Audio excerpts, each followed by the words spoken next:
Magandang araw po sa inyong lahat mga ka-cheeky shots. Direct to the points. Mga bigating 5 NBA flares. Starter world jersey number 3 for center position. Big Ben Wallace. 4 times defensive player of the year. Leading the league in blocks at samahan mo pa ng multiple rebounds and being the only player with mas marami ang naitalang blocks than personal fouls and more steals kaysa turnovers. At isa siya sa susi ng tagumpay ng Detroit Pistons noong 2004 bilang kampyonato.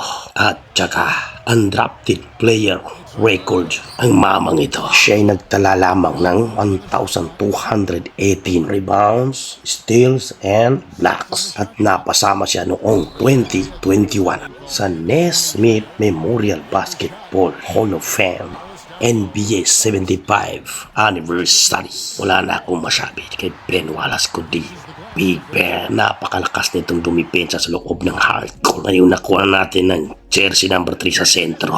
Let's go naman tayo sa power forward. One-time champion, the big bro, AD Anthony Davis. Noong interview niya, mas kampante siyang nakapwesto sa power forward position kaysa sentro na position dahil yan naman talaga ang kanyang pwesto. Huwag na natin pag-usapan kung gaano kagaling ang mamang ito. Simple lang naman, 10 times All-Star appearance at sa tingin ko madadagdagan pa 2020 NBA champion at isama po pa ang 3 times block leader at 5 times All-NBA at meron pang 5 times All-Defensive Team selection with the career average 24 points per game at 10.7 rebound per game, 2.3 blocks per game, and 1.3 steal per games. At noong 2021, isa siya sa mga kinikilala sa liga ng NBA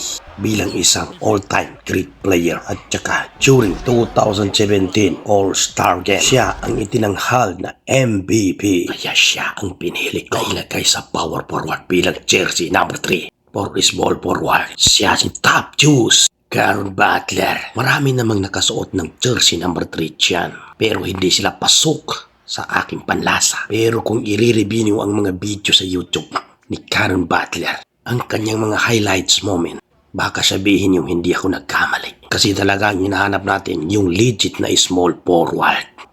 Ang posisyon, konti lang naman ang naitala nitong record sa NBA. 1-time champion, 2 times All-Star, and during the time of Washington Wizards, kabilang siya sa Big 3 with Gilbert Arenas and Antawn Jameson.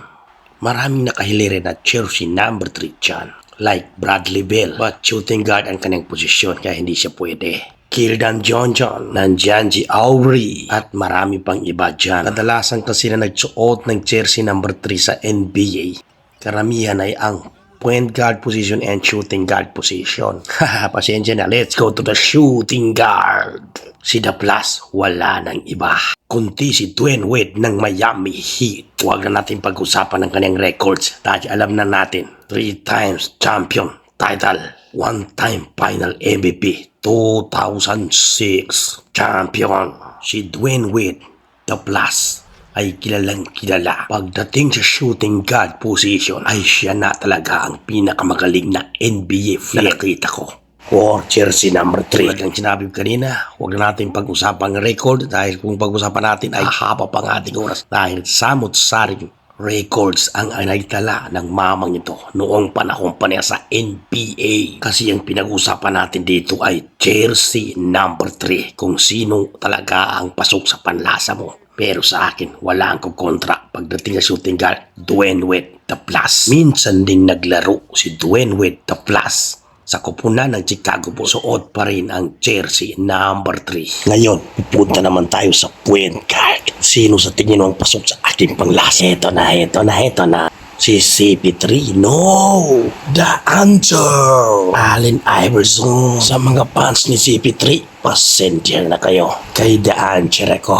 Siya ang nagpausok ng crossover bago sila Kyrie Irving. Ang nakasuot ng jersey number 3 pagdating sa point guard, wala nang tatalo kay DeAngelo. Huwag na nating talakayin kung ano ang kanyang records noong panahon na sa Philadelphia. 76 kills, grabe talaga ang ginawa ng mamang ito. Pero kahit pa paano ay sisilipin natin. Ito, 11 times All-Star, 4 times NBA scoring title. Hindi man siya nakalasap ng kampyonato sa panahon niya sa liga ng NBA. Pero para sa akin, siya ang people's champ. Kaya siya ang pinili ko bilang point guard dahil siya ang pasok sa aking panglasa. Tumanggap din siya ng Rookie of the Year 1997 at Most Valuable Player 2001. At kung nagustuhan niyo ang aking content, please, alam niyo na ang gagawin niyo. Click the button, like and share and subscribe para mapanood niyo rin ang aking susunod na upload. Big Bro Top Juice, the Plus, the Answer. Sila ang napili ko sa 5 starter ng jersey number 3. Thank you. Ito po ang GKB Shots.